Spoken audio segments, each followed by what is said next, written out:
दर्शकों नमस्कार। इस समय में एएचएन न्यूज़ की team appropriate diet therapy centre के नागपुर शाखा में है, जहां पे 18वीं ओपीडी शुरू है और इस ओपीडी में दूर दराज से कई ऐसे पेशेंट आए हुए हैं जिनका इलाज अंदर में चल रहा है और अच्छा मार्गदर्शन भारत के शोधकर्ता डॉक्टर एस कुमार और डॉक्टर भाग्यश्री इनके माध्यम से उन्हें मार्गदर्शन किया जा रहा है। आइए हम सीधा अंदर चलते हैं और उन तमाम पेशेंट से और डॉक्टर साहब से बात करते हैं। माझा काजूम माधवराव मेश्राम माझं पूर्ण नाव आहे। गोंदिया जिल्ह्यात देवरीवरून आलेला आहे आणि मला 2016 पासून टाईप 1 डायबिटीज आहे आणि या डायबिटीजकरिता मी खूप असे इलाज केले, परंतु मला जो मनाला समाधानलायक जो मला रिझल्ट हवा होता तो कुठंच मिळालेला नाही। मी डॉक्टरी उपचारही केले, आयुर्वेदिक उपचारही केले, बरेचसे उपाय करून सणारी मला ते यश मिळालं नाही। परंतु मग मला यूट्यूबवर मी असं व्हिडिओ चेक करत होतो, तर मी सरांचा व्हिडिओ बघितला आणि सरांच्या व्हिडिओ बघितल्यानंतर मला टाईप 1वर सर ज्या पद्धतीने सांगत होते का शुगर होती नाही असं तसं, तर मी त्याच्याकडे मी लक्ष दिलं आणि मग मी त्यांचे जे व्हिडिओ होते सरांचे ते मी बघितले आणि त्या व्हिडिओच्या माध्यमातून माझ्यामध्ये एक वेगळीच अशी आत्मविश्वास निर्माण झाला की मला यार म्हटलं एवढे हे सर दावा करतात तर आपणही गेल्या पाहिजे ना, आपण सरांना एकदा तरी दाखवल्या पाहिजे। तर मी त्या उद्देशाने मी इथं आलो आणि मला मॅक्झिमम 3 महिने होतील। या 3 महिन्यामध्ये हळूहळू खूप छान रिझल्ट मिळाले। तर मी याकरिता सरांचे मी खूप आभार मानू इच्छितो की सरांनी मला ज्या पद्धतीने डाएट वगैरे सांगितलं आणि ते मी प्रामाणिकपणे फॉलो केलं, कारण की ते सर तर सांगतात आणि मी करतो दुसरं तो बरं नाही आहे। सर जे सांगतात तेच केलं पाहिजे हा माझा उद्देश आहे, कारण की जे सर सांगतील ना आपण सरांचं न ऐकता आपण आपल्या मनाचं केलं तर तो तेवढा इफेक्ट पडणार नाही, कारण की सरांचा जो नॉलेज आहे तो आपल्या नॉलेजपेक्षा कितीतरी पटीने मोठा आहे। तर आपण त्यांच्या शब्दाला मान देऊन सणारी त्यांच्या जो काही त्यांचा डाएट आहे तो फॉलो केले पाहिजे, मेडिसिन फॉलो केलं पाहिजे आणि जे चीज आपल्याला मना केले आहेत ते आपला मन मारून सणारे आपण ते सरांचेच रूल फॉलो करावं हाच मी ह्या प्रसंगी सांगू इच्छितो। प्रभाकर साहेब, तुमचं अभिवादन आहे आमच्याकडे नागपूर सेंटरला। आमच्याबद्दल कुठून तुम्हाला कळलं? मी यूट्यूबमधले तुमचे व्हिडिओ बघितले। मी 4-5 वर्षापासून बघतो तुमचे व्हिडिओ। बरं। त्यामध्ये काय तुम्हाला आवडलं असं वाटलं की जायला पाहिजे? मेन तुमचं जे बाकीचे डॉक्टर्स आणि तुमचे जे फरक जो आहे असा की बाकीचे डॉक्टर्स काय करतात की कुठलं जर हे झालं या इन्शुलिन रेजिस्टन्स तुमचं शुगर जर वाढली तर ती कशी कमी होईल, किंवा मग इन्शुलिन रेजिस्टन्स करून ते त्याला एक्झरसाईज सांगतात किंवा ते प्राणायाम करणं आणि बाकीचं ते नाही। ते काही म्हणजे आता पुण्याला मी काही ट्रीटमेंट घेतली होती तर त्यांनी खपली गहू वगैरे सांगितले होते। आता ते कसं मी राहतो खामगावला आणि पुण्याला ते एवढं शक्य नव्हतं, खपली गहू ते खामगावच्या ठिकाणी मिळत पण नाहीत, ते मिलेट्स पण नाही मिळत। मिलेट्स सांगितलं त्याने असं आणि ते सांगितलं होतं त्यांनी। आणि दुसरं त्यांचं जिम जॉईन करायला सांगितलं होतं। त्यांचं थेअरी वेगळी होती की मसल्स तुमचे स्ट्रॉंग झाले तर तुमची शुगर हेच होते, पण तुमची थेअरी जी आहे तुमचे केलेली की तुमची जी शुगर आपली जी शुगर वाढते, साखर वाढते, ती युटिलाइज सेल्युलर लेवलला होत नाही। ती जे त्यांच्या तेलाचा पण जे व्हिडिओ मी बघितला आहे तो मला फार आवडला की ते जर एक बाकीच्या या तेलात फरक असा की ती तुमचं जे इन्शुलिन हे असतात रिसेप्टर असतात ते ओपन होऊन आपली ती जे शुगर ती सेलमध्ये जाते, ती युटिलाइज होते आणि तुमची टेस्ट केल्यानंतर तुमची शुगर नॉर्मल राहते। हा कॉन्सेप्ट याच्यावर मी अनेक डॉक्टर्स झाले, डॉक्टर झाले 28 वर्षात, पण याच्यावर काम कोणीच नाही करत। मलाही सांगायचं होतं की हे जे आहे रिपोर्ट्स जे आपण आणलेले आहेत ना आता, हे पूर्ण म्हणजे वर्ल्डमध्ये म्हणजे भारतातही नाही कुठल्या जण डॉक्टर कुमारचे कोणीही रिपोर्ट्स काढत नाही आहे ते, पण हे मेडिकल बुक्समध्ये आहे ते विशेष म्हणजे सांगायचं आहे।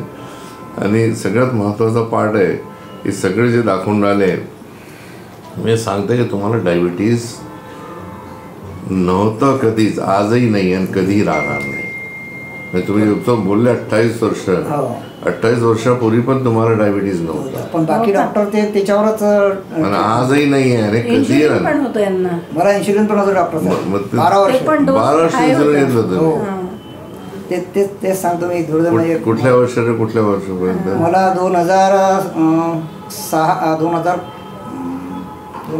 2005 ते 2003 ते 15पर्यंत होतं. बापरे, म्हणजे तुम्हाला 30 युनिट डॉक्टर. 30 युनिट. मीच द्यायचे इंजेक्शन.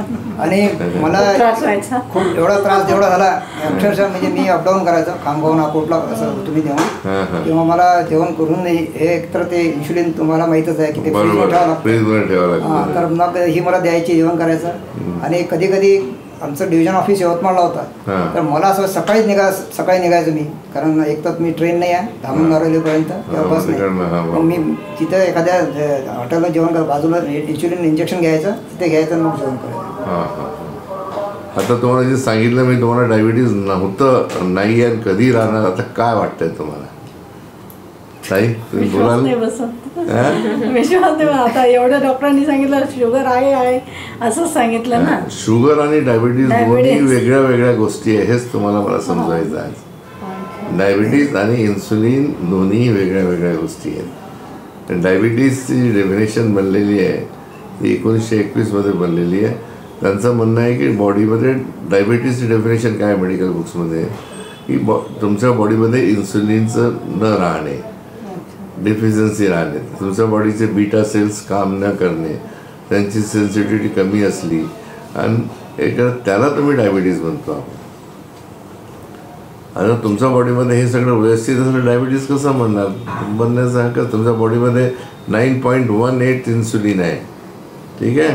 तुमच्या बॉडीमध्ये बीटा सेल 16.30 आहे, सेन्सिटिव्हिटी चांगली आहे. तुझ्यामध्ये सी पेप्टाईड 2.96 आहे. सगळ्यात महत्त्वाचा प्रश्न आहे, हे सी पेप्टाईड तेव्हा येतं जेव्हा बॉडीमध्ये इन्सुलिन बनतं. बाहेरचं जेव्हा आपण इन्सुलिन घेतो त्याच्यामध्ये सी पेप्टाईड आढळत नाही. जसं अंगठा, बरेच रिपोर्ट तुम्ही माझ्या याच्यामध्ये बघितलं असेल, मी सांगतो की हा अंगठा जो आहे हे कोणाचाही रिसेंबल होत नाही, बरोबर. म्हणजे याचा जो पेटेंट आहे देवाकडे आहे, बरोबर आहे. तर म्हणून देव काय म्हणतो, तुम्ही हे बनवू शकत नाही. तुम्ही चंद्रावर जा, तुम्ही मंगळावर जा, तुम्ही इन्सुलिनसुद्धा लॅबॉरेटरीमध्ये बनवून घ्या, मग तुम्ही सी पेप्टाईड बनवता येत नाही. हा सगळ्यात महत्त्वाचा आहे. 0.8चं वर पाहिजे, तुमचं 2.96 आहे. अशा डायबिटीज बनण्याचा अधिकार सायन्सला नाही आहे. 20 वर्ष झाले आता म्हणतात चुकीचं औषध ते चुकीचं झालं. शरीरावर सगळं वाईट, म्हणजे साईड इफेक्ट खूप झाले. आणि मेंटल स्ट्रेस किती असेल. 28 वर्ष म्हणजे किती मोठं काळ झाला. 28 वर्ष डेप्युटी इंजिनियर, त्यामुळे पब्लिक कॉन्टॅक्ट, ट्रेस, बाकीचं पण खूप ताणतणाव असायचं कामाचा, आणि हे वेगळं असायचं. थकवा खूप यायचा. आल्यानंतर अक्षरशः म्हणजे त्यांनी आले ऑफिसमधनं बोलायची पण नाही. थकवा काय येतो, कारण की आपल्याला एनर्जी शुगरवरनं मिळते. शुगर आतमध्ये जातच नाही आहे, एनर्जीमध्ये कन्वर्ट होत नाही, तर ती वाढलेली आहे, ते म्हणून त्याला लोक डायबिटीज म्हणतात. कळलं की नाही. त्याच्यामध्ये तुमचा होमायार थोडा आहे, रेजिस्टन्स आहे 1.1च्या खाली पाहिजे. आणि आता तुम्ही 3 गोळ्या घेत आहे, जुगालिम 500, विल्डा SR 100 आणि लिमिट ट्रॅक MVA1. 3 गोळ्या घेऊनही तुमचे शुगर नॉर्मल नाही आहे. तुमचा HbA1c येत आहे 9.3, जे 5.8 यायला पाहिजे, ठीक आहे. शुगर 110 आणि 140 पाहिजे. गोळ्या न घेता तुम्ही गोळ्या घेऊनही येऊन नाही राहिले. काय म्हणायचं तुम्हाला ह्या विषयावर? डॉक्टर साहेब, तुम्हाला आता बाकीचे मी अनेक डॉक्टर्स गेले, पण एक आणखी सांगतो की ज्यावेळेस आपली चर्चा झाली नाही. मी मुंबईला डायबिटीस हॉस्पिटल आहे माहीमला, नाव ऐकलं असेल का? रहीच्या. मी ते 2010ला मी तिथे गेलो होतो. त्यांना ते सांगितलं. ॲक्च्युली मी तेव्हापासूनच म्हणजे बिस्किट वगैरे आहे ना, मी कधीच खात नाही मी, कारण हे मला माहीत आहे सगळं केमिकल मिक्स आहे. मला आवडत नाही ते, मी कधीच खात नाही ते. तर त्यांनी मला तिथल्या डॉक्टरने काय सांगितलं, कारण कसं होतं, माझी शुगर जी आहे ना, माझी फास्टिंगची शुगर ही सुरुवातीपासून माझी हायच आहे बिलकुल. त्या डॉक्टरना मी तर सांगितलं, कारण माझं ग्लुकोमीटर आहे, मी ते टेस्ट करायचं, नेहमी करायचं. त्यांना सांगायचं की मी जेवण केल्यानंतर समजा म्हणजे 8 वाजता जेवण झालं तर 10-10:30ला जर टेस्ट केली तर ती म्हणजे 140च्या खाली यायचं ग्लुकोमीटरवर. म्हणजे ते मग त्यांना डॉक्टरांना सांगितलं ते तिथल्या, तर डॉक्टरनं ते तुमची शुगर रात्री 12च्या पुढे लो होते, तुम्ही असं करा 12 वाजता. म्हणजे त्या डॉक्टरांनी काय सांगितलं, म्हणजे आता मी सांगतो मला हे झालं, 12 वाजता तुम्ही चहा म्हणजे बिना साखरेचा चहा आणि बिस्किट मारे बिस्किट घ्या म्हणजे रात्री 12 वाजता. रात्री 12 वाजता. हे मी काही बोललो नाही तेव्हा त्या सांग, म्हणजे किती हे याची गोष्ट तिथले राहायचे डॉक्टर की जे स्पेशालिस्ट हॉस्पिटल आहे डायबिटीजचं. कठीण आहे. काही तुम्हाला कसं वाटतं आता ऐकून? तुम्हाला असं वाटलं होतं की आज ऐकल्यानंतर डॉक्टरांकडे ऐकायला मिळेल? नाही ना, असं वाटलंच नाही. मी तर म्हटलं काय माहिती काय काय निघतं असं वाटायला लागलं. बिलकुल काळजी करायची नाही. तुम्ही त्याला मुळापासून चांगला व्हायला 9 ते 36 महिने लागतील. लवकरही होऊ शकतात, डिपेंड होतं. आतापर्यंत काय आहे बॉडीमध्ये, तुमच्या बॉडीमध्ये साखर बनणारच, त्याला तुम्ही नाही समजा काहीतरी सोर्स ऑफ एनर्जी ती बनल्यानंतर ती युटिलाइज होत नाही आहे सेल्युलर लेवलला तेलामुळे. आपण जे तेल खातो की त्याच्यामध्ये बघा धूर येतो. लहानपणापासून आपण तेल खाण्याचा आणतो तरी पण थोडा धूर येणारच, त्याचं स्मोक पॉईंटवर जातो. किती म्हणजे चांगला खाण्याचा प्रयत्न करतोय. तुम्हाला कल्पना नसल्यामुळे ते प्रॉब्लेम आहे. किती खाल्लं तर त्याचे कॅरेक्टर्स बदलू नाही शकत आपण. तुम्हाला असं तेल पाहिजे त्याचं स्मोक पॉईंट जास्त आहे, ते मी इथनं देईन तुम्हाला अल्फा कार्डिओ डी म्हणून. लो याच्यावर करायचं आणि याला धूर अजिबात येत नाही. धुरेला आम्ही मिलिलेट रिएक्शन म्हणतो. 1912 एका सायंटिस्टनी शोधून काढलेलं आहे. त्याच्यामध्ये trans fatty acids, acrylamide, acrylamine, advance glycation end product असे बरेचसे केमिकल्स असतात. ते काय करतात, आपले जे सेल असतात आपल्या बॉडीचे मोर दॅन 100 ट्रिलियन सेल्स आहेत आणि त्या सेलमध्ये 10,000 दरवाजे असतात. त्याला इन्सुलिन रिसेप्टर म्हणतो. हलकीशी ती धुळेची ट्रान्स फॅटी ॲसिडची एक परत वंडी आहे, साखर आतमध्ये जात नाही म्हणून वाढलेली आहे ते. आणि जर ते दरवाजे उघडले तर काय होईल मला सांगा? साखर आतमध्ये जाईल तर डायबिटीज कशाला म्हणणार तुम्ही? जर हे रिपोर्ट्स नॉर्मल आहेत तर, तुमचे रिपोर्ट्स नॉर्मल आहेत तर आपण इन्सुलिनवर काम नाही करणार, आपण शुगरवर काम नाही करणार, आपण बीटा सेलवर काम नाही करणार, काही तुमचे सगळे चांगले आहेत. आम्ही शुगरचं युटिलायझेशन वाढवणार. अच्छा, 15 दिवसामध्ये चेहरा पण आता फ्रेश दिसायला पाहिजे ना मग त्यांचा. थोडा आता यांनी काय होतं चेहरा थोडा नाही तो एवढी साखर आहे ना, गोळ्या वेगळ्या खातून मला त्याच्यामुळे असं आता हे केलं त्याचं 10 वर्ष आणि वजन पण कमी होतं, कधी उलट वाढत नाही पण ते कमी होतं. पण त्याचं वजन कारण की तुम्हाला एनर्जीच नाही मिळून राहिली ना. आणि एक डॉक्टर साहेबांनी एक होतं की बाकीचे जे डॉक्टर्स आहेत ना, म्हणजे डायबिटॉलॉजिस्ट जे आहेत बाकी करणारे, त्यांचं मग माझी ती शंका होती मी की मी आता पुण्यालाही ट्रीटमेंट घेतली होती मूत्रपिंड यांच्याकडे, तर त्यांचं आहे सक्सेस, मी त्या असं म्हणत नाही, पण त्यांचं 95% कसं आहे, ज्यांचं एक्सेस वेट आहे ते वेट रिड्यूस करून त्या पद्धतीनं म्हणजे पाहायला बरेच डॉक्टर जे करतात ना वेट रिड्यूस करून. आता मी पहिलेच 2-3 माझा हाईटच्या हिशोबानं 2 ते 3 किलो कमी अंडरवेट आहे मी. म्हणजे 58 आहे तर साधारण 61-62 पर्यंत पाहिजे, तर मी अंडरवेट आहे. मी त्या डॉक्टरनं विचारलं होतं त्यामुळे तुम्हाला म्हणजे त्यांच्यावर काही उत्तरच नव्हतं सर. त्यांनी एक्सेस जे होतं ते त्यांचं करायचं, ते सर्व एक्झरसाईज आणि बाकी हे करून ते सर्व त्याच्यात ते सक्सेसफुली झालेले आहेत, मला नाही असं म्हणायचं नाही. पण मी आणि एक मॅडम आहेत नाशिकचे मॅडम आहे, ते अंडरवेट होत्या, त्यांना नो रिझल्ट, त्यांनी सोडून दिला मग शेवटी त्यांचं. मी त्यांना म्हणजे 7 दिवस तिथे राहून त्यांच्याकडे तिथेच ट्रीटमेंट घेतली. आता काळजी करू नका, मला आता कळलं साखर बनते ती युटिलाइज होत नाही.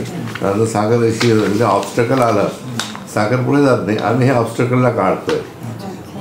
आता काही बिमारी नाही आहे. तुम्ही TB झाली असती तुम्हाला 98ला वगैरे, तर 6 महिन्यात चांगलं झाले असते तुम्ही. मग ह्याला एवढे 28 वर्ष बेसिकली ही कुठलीही बिमारी नाही आहे.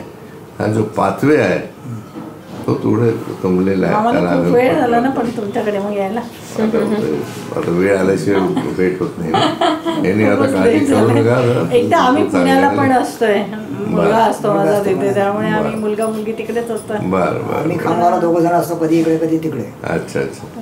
पहिल्यांदा म्हटलं आता इथे येऊया, नंतर मग आता बिलकुल काळजी करू नका. तर पुण्याला पण सेंटर आहे माझं, काही संपलं डॉक्टर 15 दिवसामध्ये भेटतील तुम्हाला. जिम खायला जाईल, डेक्कन जिम खायला जवळ काय. तो दर्शकों, हमने देखा कि आज OPD 18 में दूर दराज से कई ऐसे मरीज आए थे जो डायबिटीज़ और टाइप 1 से जो काफ़ी परेशान थे, चाहे छोटे बच्चे हो या बड़े बुज़ुर्ग हो, हर कोई आज इस डायबिटीज़ से काफ़ी परेशान है। डायबिटीज़ कभी भी ख़त्म न होने वाली बीमारी है, ऐसा लोगों का मानना है। लेकिन हम आपको बता दें कि भारत के शोधकर्ता डॉक्टर S कुमार, इन्होंने काफ़ी अच्छा रिसर्च किया है, जिसके चलते आज भारतवर्ष के कई पेशेंट इस डायबिटीज़ से मुक्त हुए, उनका इंसुलिन भी कम हो चुका है और वे अच्छे से अपना जीवन यापन कर रहे हैं। और एप्रोप्रिएट डाइट थेरेपी सेंटर के तकरीबन पूरे भारतवर्ष में 50 से 60 ऐसी शाखाएँ हैं जहां पे प्रतिदिन इन पेशेंटों का इलाज किया जाता है। और इसी क्रम में आज नागपुर के एप्रोप्रिएट डाइट थेरेपी सेंटर के नागपुर शाखा में भी OPD 18 में दूर दराज से मरीज आए थे, जिनका उन्हें बहुत ज़्यादा फ़ायदा होते हुए नज़र आ रहा है। नागपुर के एप्रोप्रिएट डाइट थेरेपी सेंटर के नागपुर शाखा से वीडियो जर्नलिस्ट दिनेश के साथ संजय मिरे, HN न्यूज़ नागपुर। अरे वाह, पिकनिक की तैयारी? अब बेटा, हम ठहरे डायबिटीज के पेशेंट, इस उम्र में पिकनिक वगैरह तो ना हो पाएगा, ज्यादा बैठने से पैरों में सूजन भी। तो फिर इतनी सारी दवाई क्यों? 90% ऑफ डायबिटिक पेशेंट की शुगर सिर्फ अप्रोप्रिएट डाइट थेरेपी से कंट्रोल की जा सकती है। अच्छा, अब क्या करें? पूरे इंडिया में अप्रोप्रिएट डाइट थेरेपी के 50+ सेंटर्स है, तो आज ही अपनी अपॉइंटमेंट बुक कराएं और डायबिटीज के सोल्यूशन पाएं। आज ही अपने कंफर्मेटरी टेस्ट कराएं सिर्फ एप्रोप्रिएट डाइट थेरेपी से।